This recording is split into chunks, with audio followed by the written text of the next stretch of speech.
Welcome back to M Hood Fishing.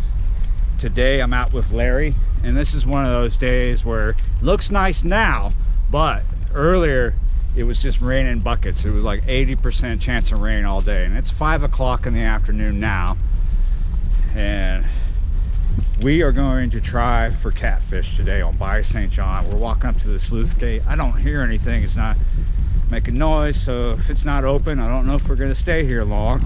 Last time I opened a video like this, I got a cast net destroyed by a gar. So yeah, it's dead, but there are signs of bait here. So let's give it a throw a few times and see if I can get what I need.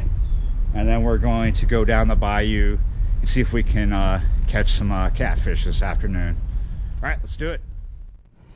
Last place did not pan out. There was nothing back there. Caught a little red ear. That is a lot of menhaden, but we should only take some of these because they're a little small for what we want. I'm gonna kind of dump some right here and let Larry pick out some because we don't need this many little ones. It's not gonna work out for us. Oh, there's some croaker in here too. Look at that. There's a lot of bait. Oh, I hate them at this size. That get stuck in the net like crazy. Here's a finger mullet right there. I would love to get mullet bigger than this, but that's a nice little bait. Here you go, Larry. All right, people, while Larry is dealing with this mess here, I'm gonna try and get some, huh? How many do you want? Just pick out some bigger ones and then we'll let the rest of them go. I'm gonna start kicking them off and cleaning the net. All right, I'm gonna try and get some bigger bait, but at least we got to start going here and get them out of this net. I got a hold of something. Look at this. Oh. What is that?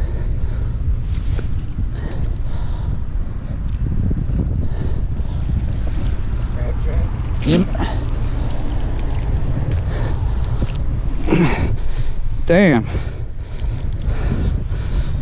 Ooh, I hate it when they just throw them out there and you have no idea where they're at. All right, Larry and I are finally at our spot where we're gonna fish. We just haven't set up yet. We don't have any big baits, just little ones, but we do have night crawler, and we're gonna be here well into dark, so we do have an opportunity to try and get some bigger baits, but I think we're gonna be good. Make a mental note of what's across the way if you want to try this spot sometime. We're just down from Robert E. Lee.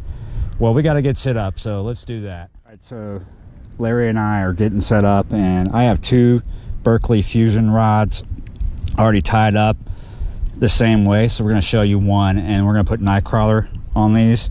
So that is an Ot2 octopus, and we got 20-pound fluorocarbon as the leader, and it's about 18 inches or so. So up at the leader we have a barrel swivel, a bead by Team Catfish, one of their lead trolleys, and we're going to use 2 ounces of lead here. There's no need to go over 2 ounces today. It's not windy. And we're going to mound one whole night crawler on that, and we'll do the same to the other, and then we'll move on to the other rods. Man, I tell you what, I'm done building. Larry's still building, and the gnats are building something around my eyebrows and my eyes. I mean, what'd you call them? Pecker gnats? Yeah. There's a ton of them here. So what we got here is a 3-way swivel with a 3 ounces of lead. This is from the other night. I don't really need 3, but I'm leaving the 3 on there. It'll help with distance.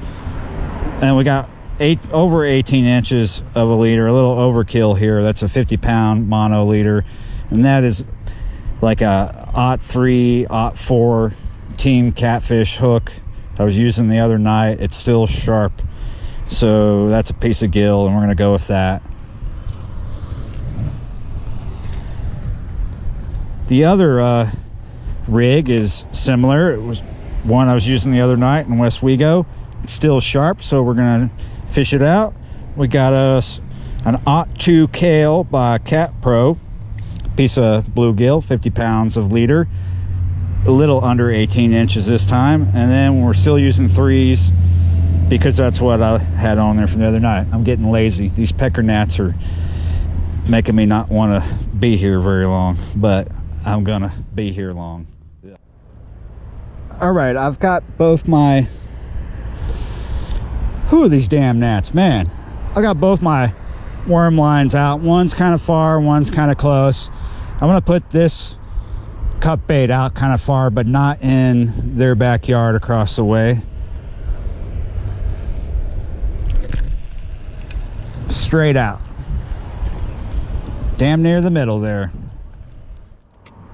All right, cut bait number 2. Even further. Nice. All right, since I'm doing 4 rods tonight, I don't want to lose one. With these 2 big rods, just like I've been doing in the last few videos, I'm loosening my drag to where a fish can just take it. I'm turning these into bait runners. I just have to remember to pick it up and tighten it before I start doing anything. So that's what I'm doing still, just on these 2. And I'm gonna probably turn these bite alarms on. Those 2 are on. Those 2 worm ones over there. I'm getting to where I'm getting sick of the beeps. Here's our bait bag. This is what we're working with tonight. Not too much. Probably going to end up fishing this out. There's a lot of crabs here in Bayou St. John, but there are blue cats, channel cats, and flatheads, and gar. But the crabs are going to probably pick stuff off. We got to go through the bait.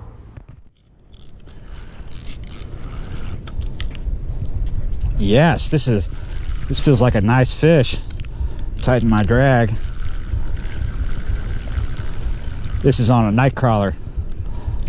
Yes. Woohoo! Look at that. It's a nice channel cat. Look at that, Larry. Yeah. We're definitely gonna weigh that baby. Yes. Night crawler finally pays off for me. Something worth weighing that's not under a pound.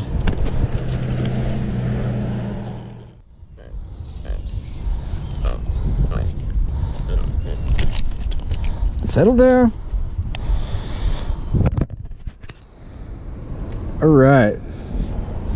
This fish is 1 pound, 14 ounces. That's what we're gonna call it.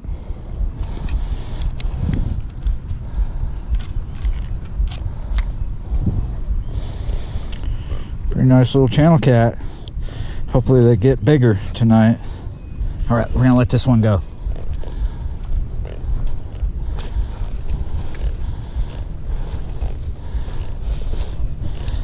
Here you go.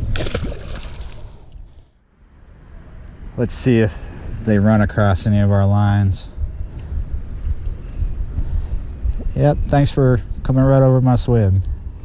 Appreciate it. What's a big crab?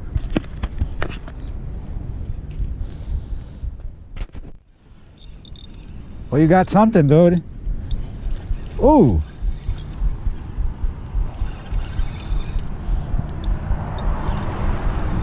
Oh. What is it? Oh, it's a gar.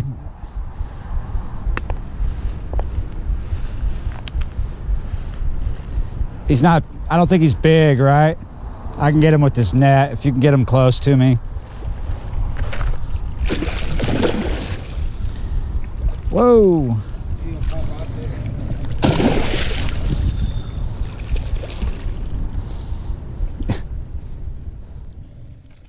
There we go, got him. And he's got the net too. It's a joint venture here. Yeah, get your stuff out of the weeds. All right, well, we're getting them unhooked and I'm gonna have Larry show them to you. Actually, it's your fish, you unhook that thing. All right, so Larry and I are gonna do this together, and here's a tip for you. to help you hold a gar. Say it's a bigger gar and you don't have a noose and the net's not going to work. If you have a towel with you, you can use that to control them. All right, that took some effort. The line broke, but we got the hook out. That little tiny hook Larry caught that fish on, and I don't know what he's using for leader, but that looks like 10-pound test. That was yours. Oh, really? Is that 20-pound fluorocarbon? Yeah. Yeah, you're right. That's why it looks so thin. Yeah, It's good stuff. All right. This Larry's gar. It's probably about, we didn't measure it, but it's about 3 feet, 2.5, something like that. Nice catch in an urban area. All right, we're gonna let it go now, right? No gar balls for you. I think that's what we're doing tonight. It's all catch and release. There he goes. That was fun, man.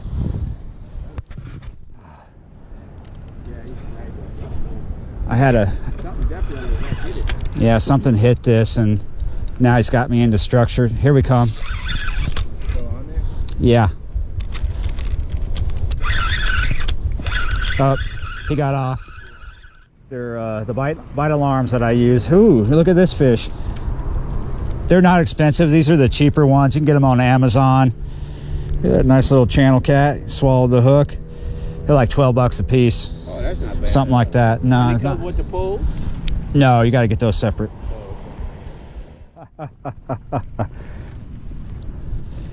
I knocked my rod and freaked out. So how about a State of the Union real quick? All right, the dude that was talking to us, when he was here, it was still a bit light out, and Larry and I both on several rods were getting bites. How y'all doing? And since then, since he left, it has died down, and what's going on now is nothing. Absolutely nothing.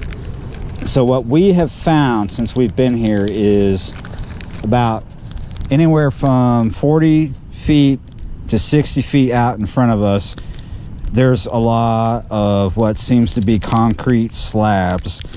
Fish have took us up in it, or we're getting snagged in it. I've already lost a few hooks. I don't know if I've ever fished this spot before, so I can't remember these snags. I think this might be my first time at this actual spot. So yes, it is snaggy out there, and close in too. There's just a lot of what seems to be concrete, something hard we're hitting. Here's a little extension to my State of the Union. This is what we got left for bait. We're running out of nice cut bait. Just got some smaller things that may, whoa, did you get one? Missed it? Whoa!